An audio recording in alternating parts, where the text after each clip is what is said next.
مصر کے اندر حضرت موسیٰ علیہ السلام نے ایک کبتی کو تھپڑ مار دیا تھا۔ قرآن مجید کے دامن میں یہ واقعہ موجود ہے۔ تو آپ کی جلالت اور آپ کے زور کی تاب نہ لاتے ہوئے وہ وہیں ڈھیر ہو گیا اور اس کی موت واقع ہو گئی۔ تو مصر کے حالات کشیدہ ہو گئے اور حضرت موسیٰ علیہ السلام کو مصر چھوڑنا پڑا۔ تو وہ شہر مدین کی جانب جا رہے تھے کہ راستے کے اندر ایک کنواں تھا، وہاں کچھ لوگ اپنے جانوروں کو پانی پلا رہے تھے۔ تو حضرت موسیٰ نے دیکھا کہ دو پردہ دار خواتین ہیں، وہ اپنے جانوروں کو ایک سمت لیے کھڑی ہیں۔ سمجھ گئے کہ مردوں کے ہجوم میں آنا نہیں چاہ رہی، ان کا حیا مانے ہے۔ تو آگے بڑھے اور ان کے جانور ہانکے اور ان کو سیراب کیا اور پھر ان کی جانب ہانک دیے۔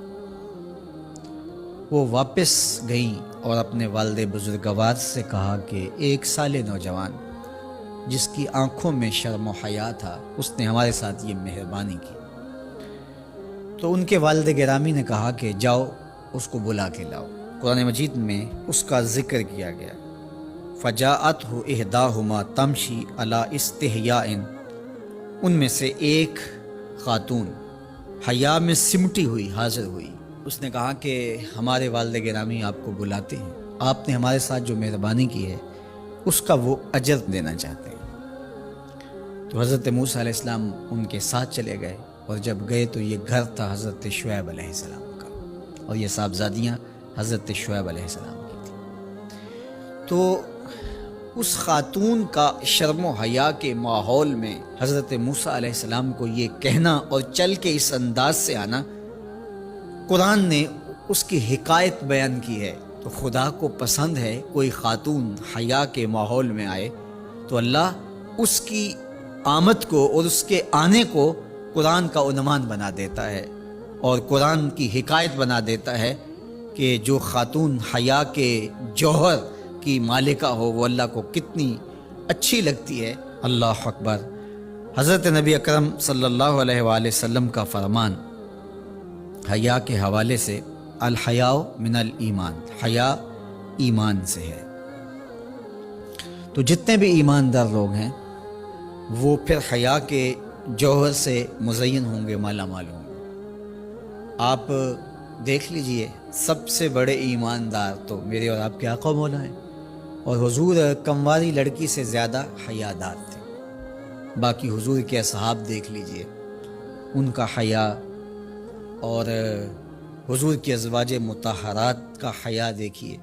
ام المومنین حضرت عائشہ رضی اللہ تعالی عنہا فرماتی ہیں کہ حضور کا جب وصال ہوا اور حضور میرے حجرے میں دفن ہوئے، تو میں جب حضور کی قبر انور پہ جاتی تو معمولی چادر اوڑھ کے چلی جاتی، اس خیال سے کہ میرے شوہر ہیں۔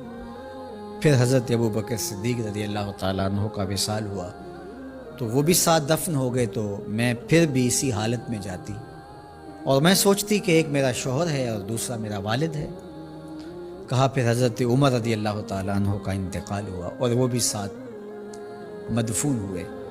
تو حضرت ام المومنین فرماتی ہیں کہ اب جب میں جاتی تو میرا جانے کا انداز مختلف تھا۔ فواللہ ما دخلت الا وانا مشدودۃ علی ثیابی حیاء من عمر۔ کہا اب جب بھی میں جاتی تو خوب اوڑھنی اوڑھ کے اور چادر لے کے جاتی، مجھے عمر سے حیا آتی۔ یہ ام المومنین کا انداز زندگی ہے۔ مخدرات اسلام کو اس سے سیکھنا چاہیے۔ جو قبر میں دفن ہیں ان سے بھی یہ حیا کریں، جو مومنوں کی ماں بھی لگتی ہیں۔ اور آج یہ دلائل دیے جائیں کہ پردہ تو جناب دل کا ہوتا ہے، چہرے کا پردہ تو نہیں ہے۔ باقی کسی کو اپنی آنکھ میں شرم پیدا کرنی چاہیے۔ عورت کو کیا ضرورت ہے کہ وہ اپنے آپ کو ڈھانپ کے رکھے؟ اب ام المومنین کا عمل یہ ہے کہ فرماتی ہیں کہ میں اپنے آپ کو خوب سمیٹ کے جاتی حیاء من عمر۔ عمر قبر میں ہیں لیکن ام المومنین فرماتی مجھے پھر بھی حیا آتی۔ اور حضرت سیدہ طیبہ طاہرہ حضرت فاطمہ الزہرا رضی اللہ تعالی عنہا نے کہا کہ عورت کے لیے بہترین پردہ یہ ہے کہ اس کو کوئی غیر مرد نہ دیکھے اور وہ غیر مرد کو نہ دیکھے۔ تو جب یہ ہمارا دین ہمیں سکھاتا ہے اور حیا کا یہ سبق دیتا ہے، بڑوں سے حیا کرنے کی تلقین کی گئی، اللہ سے حیا کرنے کی، اس کے رسول سے حیا کرنے کی تلقین کی گئی۔ صحابہ فرماتے ہیں بعض اوقات ہم کچھ پوچھنا چاہتے ہوتے تھے اور حضور کے حیا کی وجہ سے ہم ایک عرصہ تک وہ بات نہیں پوچھ پاتے تھے۔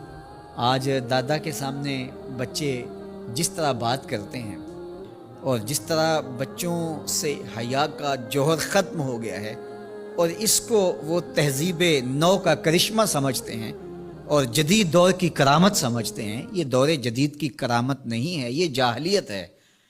بڑوں کا احترام اور بڑوں کی عزت یہ زندگی کا جمال ہے۔